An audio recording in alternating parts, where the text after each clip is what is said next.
Hello. Thank you so much for joining me today. I always look forward to coming live with all of you to talk about the hot topics and the trends that I see with my clients because it's really interesting. I notice that I will have a similar conversation about certain topics with clients. All of a sudden, it pops up like, you know, 4 or 5 times over 2 weeks. And then I know there's a need. And that's something that we need to talk about. I'm excited to bring one of those topics to you today, which is around a personal value proposition, which is a term I made up. So you may be wondering what the heck I'm talking about. For those of you who are in business, a value proposition is a concept that'll be familiar. Oftentimes, we talk about it for a brand or a business overall. What is the value proposition, the unique value proposition often that entity offers? And so, what I've done is taken that concept to a personal value proposition. And the way that starts, I mean, I mentioned to you that I see trends, but as an executive and career life coach, I often talk to people about career transitions. And, whether that might be an internal transition or actually making a jump to another company or another situation. And most of my clients are ones that have built really impressive careers. They have a track record, they have a lot of things to talk about, so it might surprise you that in general, people are really bad at telling their own story. And I get that because I was at one time too. And especially when, I went from my first career in pharmaceuticals to my second career now as an executive and career life coach. Like, how do you talk about it? How do you tell that story? And it takes a little while. And so that's where a personal value proposition comes in. And when I say tell your story, what do I mean? Some people call it an elevator pitch.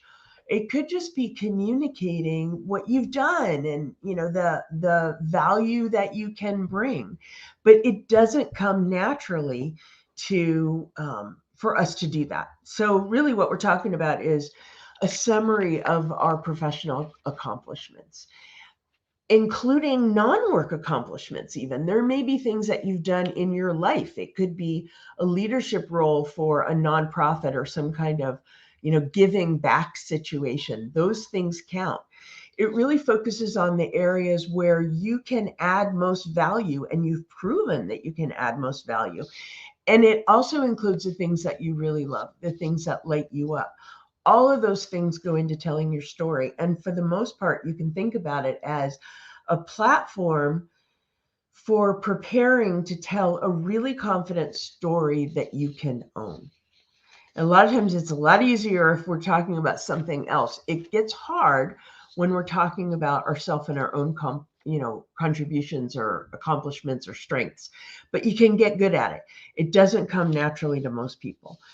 Um, in general, we have no problem highlighting the value or touting the attributes of someone else that we respect or admire or have worked with, and talking about why they're so fantastic. You could build a whole case around that, but it's really hard for us to shine our own light.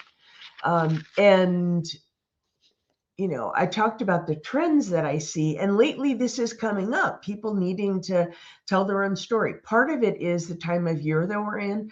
As we move into fall, things get busier in terms of people searching out jobs, but jobs becoming available. It goes kind of quiet in the summer, and now things are dialing up. So I'm getting more and more conversation about the need to tell our own story.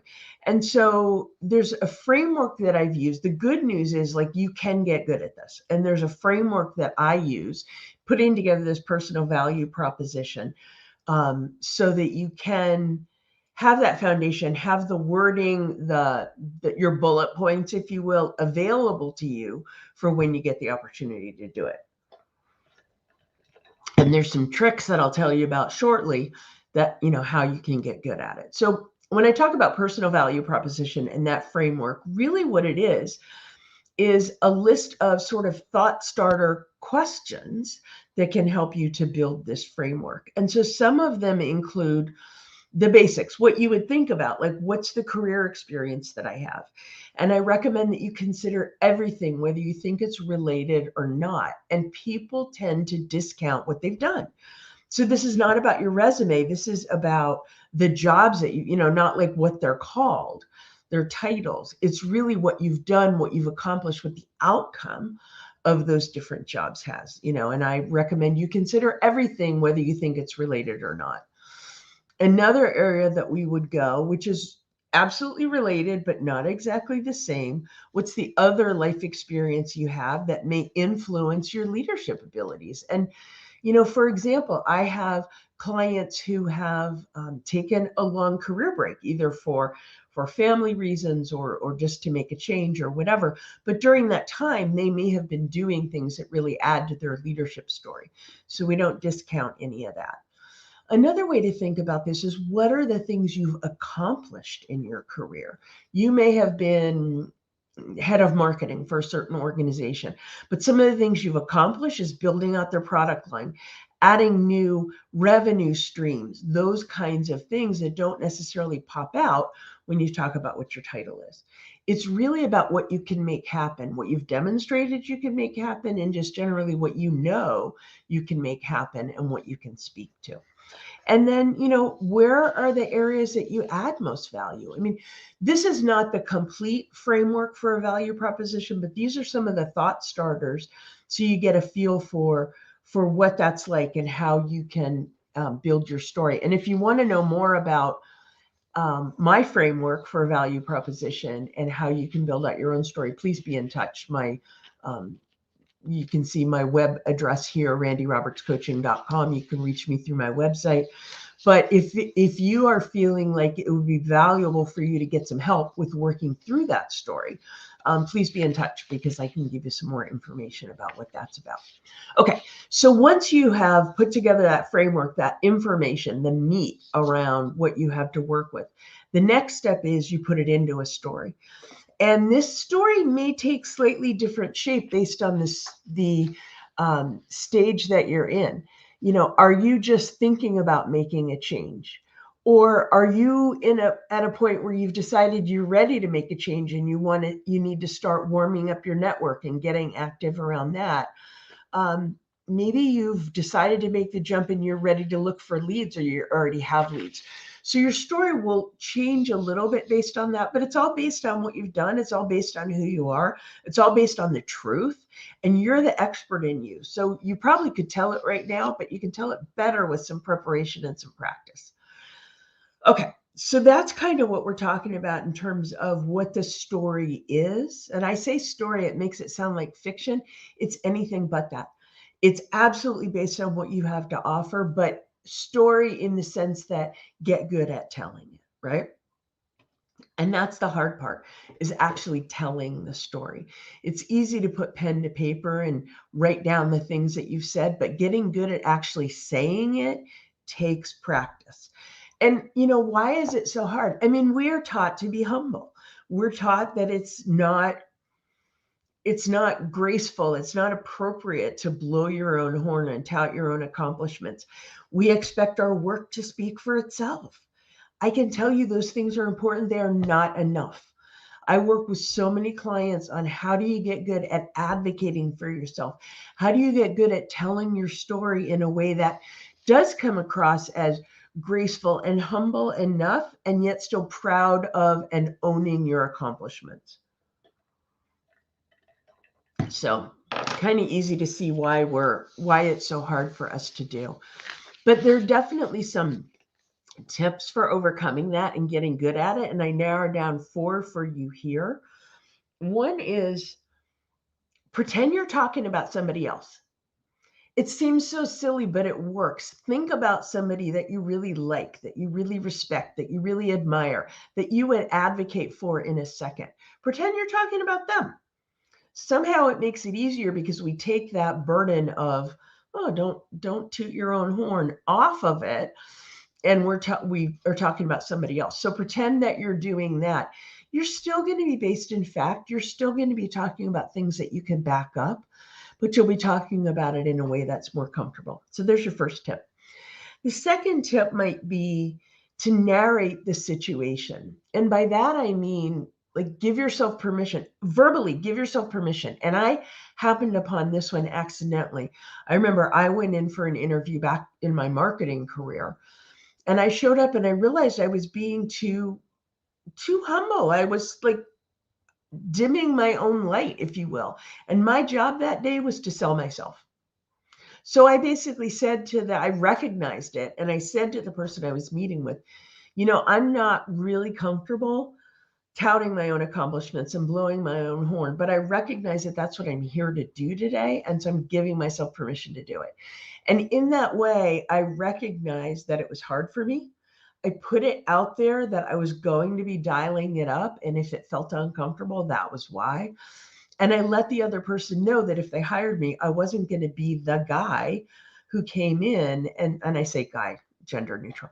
I wasn't going to be the person who came in and was constantly touting my own accomplishments without the goods to back it up. So, like I said, I kind of came upon that accidentally, but it really works, and it may work for you. So that may be something you want to practice, is narrating the situation.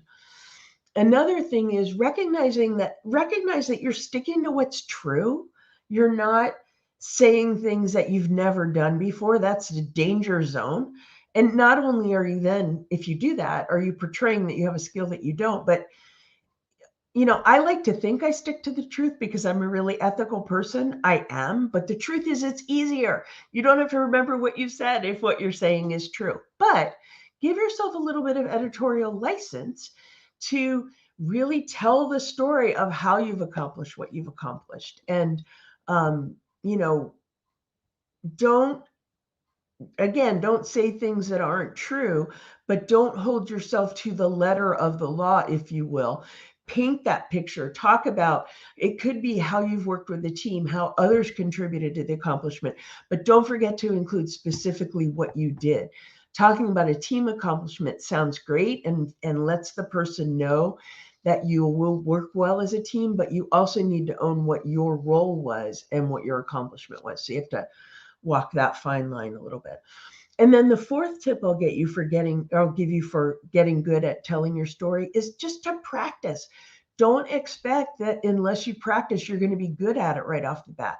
We stumble over it. You have to get comfortable with it. Just like any other skill you build, you usually aren't very good at it the first time you try it. So it takes some practice. And there's different ways to do it. So figure out what works for you. Sometimes if I'm working through something that's new, I'll turn on Zoom and hit record and talk to myself. And then I can watch it later if it's helpful, or I don't have to if it's either not helpful or it's something I never want to see again, and I'll do take two. It might be speaking into your phone when you're out on a walk, like whatever works for you so that you can get your thoughts down and practice it and listen to it if it's helpful for you. Working with a partner is a great way to go. Being able to talk it through with somebody else and get their reaction and wait a minute, how did that land on you? What does that make you think of? Because that will help you think through your story. And then look, I always recommend working with a coach is a great way to go. I know the work that I do with my clients that other coaches can do with their clients to get good at telling that story. I can provide feedback both as just, someone that is supportive, but I have experience as a previous pharma executive, so corporate executive, an entrepreneur now, someone who's been a consultant. I can put all those different hats on to tell you how the story is landing. And there are other people in your life that can do that. So I encourage you to talk it out with someone else before you get in a situation where you have to talk it out with someone else. That way you've practiced and you've helped build that muscle a little bit. And it may feel funny, like give yourself permission for it to feel funny when you start saying it out loud, but it really is an important part of the process. You don't want to practice at a moment where you should be going live. You may be in front of somebody that either like you're networking with and they're in a position to help you find a lead or even give you a job, or even, when you're in an interview. These are the situations that you're practicing for. So, and keep in mind, like, you're the expert in you. No one else knows your story the way you do. No one else can tell it the way you do. So with a little bit of practice, you can get comfortable doing that. So hopefully those thoughts around personal value proposition are helpful for you.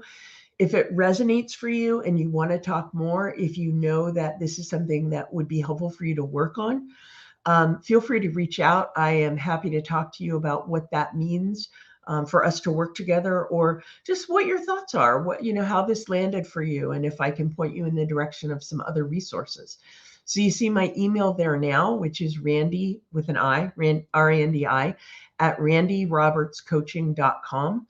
And if this information is helpful for you and you want a little bit of weekly wisdom, if you will, or you're seeing this on YouTube, please subscribe to my channel so that you get notified when there's new content up there, and you can I can keep you up to date with the themes that I'm hearing from my clients and the things that I'm reading about and hot topics that may be of interest to you.